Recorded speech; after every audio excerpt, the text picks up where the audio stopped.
एक गांव में एक अब्दुल्ला नामक लड़का रहता था। वे शहर की ओर जा रहा था। रास्ता रेगिस्तान से होकर गुजरता था। हेलो यंग मैन, तुम कहाँ जा रहे हो? आपका क्या नाम है? मैं शहर जा रहा हूँ भाई। लोग मुझे अच्छा अब्दुल्ला कहते हैं। आप कहाँ जा रहे हो? मैं भी शहर जा रहा हूँ। लोग मुझे शैतान मूसा कहते हैं। लोग आपको मजाक में ऐसा कह रहे होंगे। अब्दुल्ला ने टिप्पणी की। दोनों साथी बन गए। दोपहर होने पर दोनों खाना बनाने के लिए एक पेड़ के नीचे बैठ गईं। मूसा ने प्रस्तावित किया, जब एक आग जलाएगा तो दो आग जलाने से कोई फायदा नहीं है। हम दोनों के भोजन भंडार खोलने का कोई फायदा नहीं है, जबकि एक ही समय में ऐसा करना है। यह काफी अच्छा प्रस्ताव है, अब्दुल्ला ने कहा। इसलिए अब्दुल्ला ने अपनी रोटियां बनाने के लिए द्वारा लाए गए आटे का उपयोग करना शुरू कर दिया। स्टॉक 2 दिन तक चला। तीसरे दिन जब वे मरुभूमि से होकर आ रहे थे, मूसा खाना बनाने बैठ गए, लेकिन उसने अपने थैले से आटा निकाला जो सिर्फ एक के लिए पर्याप्त था। जब रोटियां तैयार हो गईं, तो वह उन्हें खाने लगा। अब्दुल्ला अपने साथी द्वारा अपना हिस्सा देने की प्रतीक्षा कर रहा था, परंतु ऐसा प्रतीत हुआ कि मूसा उसे पूरी तरह से भूल गया था। अब्दुल्ला चुप रहा, लेकिन शाम होते होते उसे बहुत तेज भूख लगी। जब मूसा खाना खाने लगे तो उन्होंने कहा, इस बार मुझे भी हिस्सा देना न भूलना भाई। क्या हमने अपना भोजन भंडार साझा नहीं किया? तुम्हारा कोई हिस्सा नहीं है, मूसा ने कहा। लंबी सैर और बंगर ने अब्दुल्ला को दुखी कर दिया। अगले दिन उसने फिर मूसा से रोटी का एक टुकड़ा मांगा, लेकिन मूसा ने कहा, यदि तुम्हें रोटी का एक टुकड़ा चाहिए तो तुम्हें अपनी दाहिनी आंख मुझे देनी होगी। क्या आप इस बात से सहमत हैं? ऐसी क्रूरता से तुम्हें क्या लाभ होगा मूसा? क्या मैंने तुम्हें नहीं बताया कि मेरा नाम दुष्ट मूसा है? मुझे बुरे काम करना पसंद है। अब्दुल्ला ने एक और दिन तक अपनी भूख सहन की। फिर उसने अपने साथी से कहा, भूख से मरने की अपेक्षा शायद मेरी एक आंख होना ही बेहतर है। मेरी दाहिनी आंख ले लो और मुझे रोटी दे दो। मूसा ने खुशी से अपनी दाहिनी आंख निकालकर उसे रोटी का एक छोटा टुकड़ा दिया। अगले दिन अब्दुल्ला के दोबारा रोटी मांगने पर मूसा ने उसकी बाईं आंख मांग ली। ऐसा लगता है कि भगवान चाहते हैं कि मैं पूरी तरह से अंधा हो जाऊं। जैसा आप चाहें वैसा करें, अब्दुल्ला ने कहा। मूसा ने अब्दुल्ला की बाईं आंख निकाल ली और उसे रोटी का एक और टुकड़ा दिया। अंधा अब्दुल्ला रेगिस्तान में अपना रास्ता तलाश रहा था जब मूसा ने उससे उसका सारा सामान छीन लिया और उसे एक गहरे कुएं में धकेल दिया। अब्दुल्ला कुएं की तली में नरम मिट्टी पर गिर गया। उसने अपनी स्थिति पर शोक व्यक्त किया और भगवान को पुकारने लगा। वक्त निकल गया। रात को 2 जिन्न कुएं पर आए।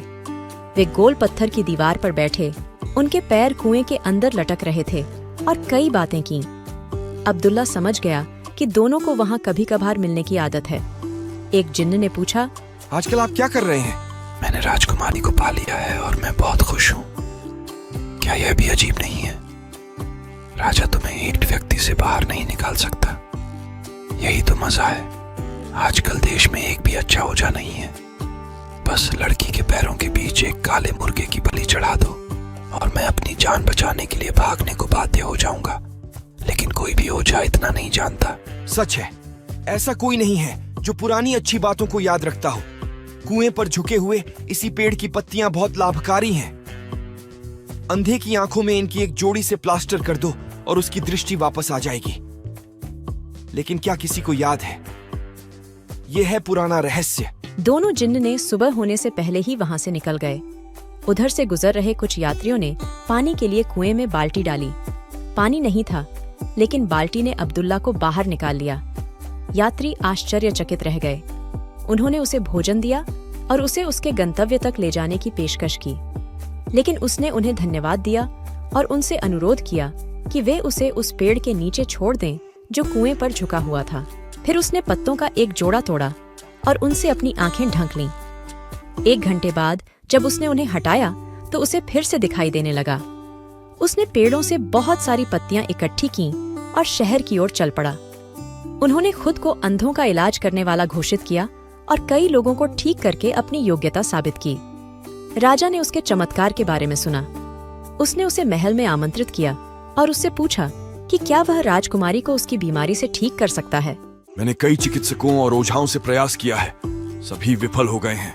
बहुत अच्छा, मुझे एक मौका दो। मुझे अच्छे परिणाम का भरोसा है, अब्दुल्ला ने कहा। राजकुमारी एक कंकाल में तब्दील हो गई थी। बारी बारी से रो रही थी और हंस रही थी।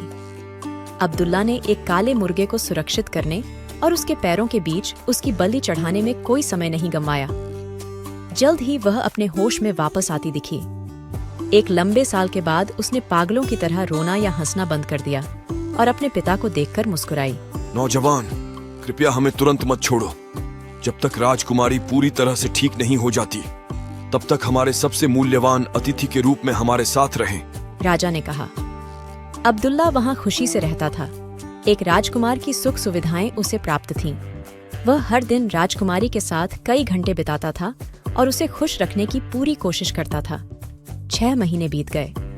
राजकुमारी गुलाब के समान सुंदर लग रही थी। अब्दुल्ला ने राजा से कहा, महाराज, मुझे छुट्टी देने की कृपा करें। ऐसा कैसे कर सकता हूँ जवान आदमी, जब मैंने सुना कि मेरी बेटी का दिल तुम पर आ गया है। राजा ने आंखों में चमक लाते हुए पूछा। अब्दुल्ला शर्मा गया। निस्संदेह उसे भी राजकुमारी को छोड़ना बहुत कष्टकारी लग रहा था। अब्दुल्ला की शादी राजकुमारी से हुई थी। कुछ महीनों के बाद राजा की मृत्यु हो गई।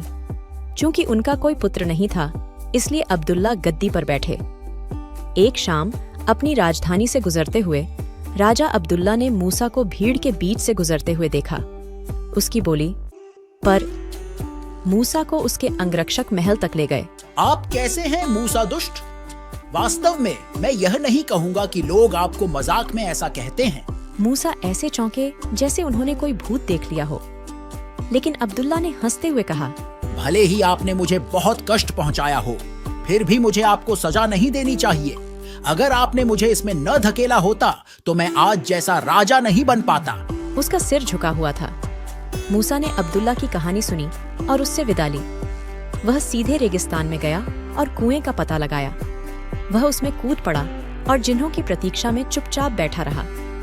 उसने उनसे अपेक्षा की कि वे कुछ अन्य रहस्य बताएं, जिनके ज्ञान से वह लाभ उठा सके, जैसा कि अब्दुल्ला ने लाभ उठाया था। जिन्नात आकर दीवार पर बैठ गए और बातचीत करने लगे। तुम इतने उदास क्यों दिख रहे हो? एक ने पूछा। मुझे राजकुमारी को छोड़ना पड़ा। दूसरे ने बड़बड़ाते हुए कहा, मुझे नहीं पता कि किसी ने मुझे दूर भगाने के लिए सही तरीके से हमला कैसे किया। पहले जिन्न ने कहा, मुझे उम्मीद है जब हम पिछली बार यहाँ मिले थे और स्थिति पर चर्चा की थी तो किसी ने हमारी बात नहीं सुनी थी। क्या पता कोई कुएं में छुपकर हमारी बातें सुनता रहे। दूसरे ने कहा और उसने अपना लंबा बालों वाला हाथ कुएं की तली में फेंक दिया। उसे बड़ा आश्चर्य हुआ। उसकी सांप वाली उंगलियों ने मूसा को ढूंढ लिया और उसे बाहर ले आई। जिन्न ने भयानक हंसी के साथ उसे उछाल दिया। मूसा चक्कर लगाता हुआ ऊपर चला गया और फिर उसकी मौत हो गई। इस कहानी का अंतिम निष्कर्ष ये है कि बुरा करने वालों के साथ हमेशा बुरा ही होता है।